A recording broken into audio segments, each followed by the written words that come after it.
नमस्कार, मैं हूं चंदन भारद्वाज और आप देख रहे हैं जेके 24/7 न्यूज पर दुनिया टॉप 10। आइए शुरुआत करते हैं दुनिया से जुड़ी 10 बड़ी खबरों की।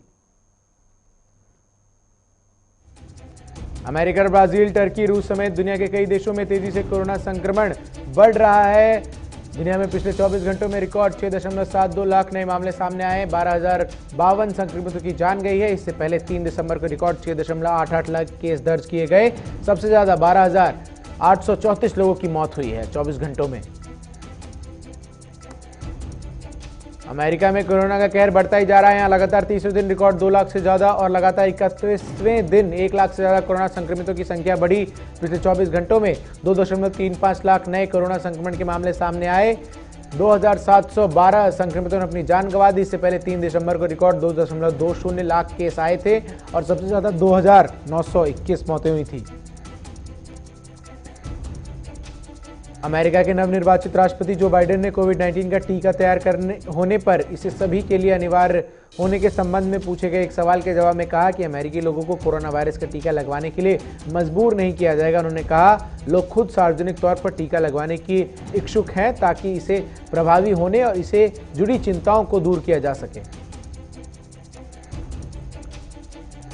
ब्रिटेन के बाद बहरीन महामारी के खिलाफ वैक्सीन के आपातकालीन इस्तेमाल की मंजूरी देने वाला दुनिया का दूसरा देश बन गया है। अमेरिकी दवा निर्माता कंपनी फाइजर और सहयोगी जर्मन बायोटेक की विकसित कोविड-19 वैक्सीन के आपातकालीन इस्तेमाल की औपचारिक मंजूरी दे दी गई है। कोविड-19 वैक्सीन के परीक्षणों के सकारात्मक नतीजों से दुनिया महामारी का अंत होने की उम्मीद कर सकती है, ये कहना है विश्व स्वास्थ्य संगठन के प्रमुख टेड्रोस अधानोम घेब्रेयेसस का। हालांकि उन्होंने यह भी कहा कि समृद्ध और शक्तिशाली देशों को गरीब और वंचितों की वैक्सीन की भगदड़ में कुचलना नहीं चाहिए। अमेरिका के नए राष्ट्रपति जो बाइडेन ने कहा कि 20 जनवरी को प्रेसिडेंशियल इनॉग्रेशन यानी नई सरकार के शपथ ग्रहण का कार्यक्रम वर्चुअल तरीके से होगा। उन्होंने कहा कि अगर उत्सव वर्चुअल तरीके से नहीं मनाया जाए तो बड़ी संख्या में अमेरिकी कोरोना वायरस की चपेट में आ सकते हैं। पाकिस्तानी अधिकारियों ने एक महिला द्वारा धोखे से खुद को मृत घोषित किए जाने और 2 जीवन बीमा पॉलिसी को $1.5 मिलियन का दावा करने के बाद जांच शुरू की। इस मामले की देखरेख संघीय जांच एजेंसी की एक अधिकारी के अनुसार सीमा खारबे ने 2008 और 2009 में अमेरिका की यात्रा की और अपने नाम पर 2 बड़े जीवन बीमा पॉलिसी खरीदी।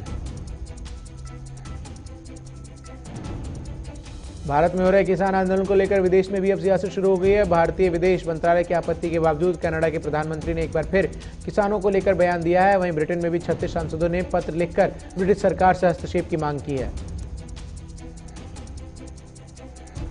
नेपाल में इस समय जबरदस्त विरोध प्रदर्शन हो रहे हैं। दरअसल नेपाल में लोग केपी शर्मा ओली की सरकार के खिलाफ आहत नजर आ रहे हैं। चीन के साथ ओली की करीबी और भारत से रिश्ते बिगड़ने का नुकसान अब वहां की सरकार को लोगों के विरोध के रूप में उठाना पड़ रहा है। देश के लोगों का सरकार से पूरी तरह भरोसा उठ गया है और काठमांडू की सड़कों पर देश में राजशाही की बहाली को मांग को लेकर प्रदर्शन किया गया।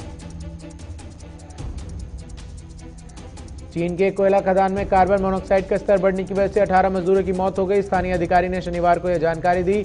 सरकारी संबंध एजेंसी शिन्हुआ ने बताया कि यह घटना चोंगकिंग शहर नगर निगम के जिले में हुई, जहां कोयला खदान में शाम 5 बजे लोगों की मौत हो गई। इसी के साथ दुनिया टॉप 10 में आज के लिए बस इतना ही। बाकी तमाम खबरों के लिए बने रहिए जेके 24/7 न्यूज के साथ।